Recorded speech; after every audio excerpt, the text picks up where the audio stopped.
So not normal. We knew that from the start. So we tried to air out the room and see if it was just like something random. And then we heard other rooms start coughing, so we realized something was wrong. So we helped, me and my roommates helped clear out the hallway and try and get everyone out.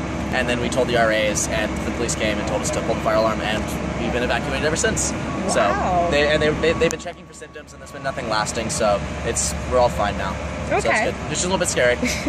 So did you see any like particles or anything like that? Because I know we're hearing a little bit. Yeah, about. we didn't see anything weird in the air. Like we might have just been in the moment. So and there was no smell for it either, which was weird. We didn't smell anything. Just felt like a burning and like made us cough. So. Alrighty. So about how many people do you think were brought out or were it was only on first floor guys, which was probably, I think there might have been 30 people in the hall at the time. So not too many. Okay. And there was, I think, even less than that were coughing from it. Okay, and you said now it seems like everyone's feeling fine, right? No one has any lasting effects, no one's still coughing or anything, and so they checked, everyone's fine. At about 10 minutes after 5 o'clock this evening, City Fire Department was called to the Cal Poly campus for a report of a strange particulate in the air and some students complaining of illness.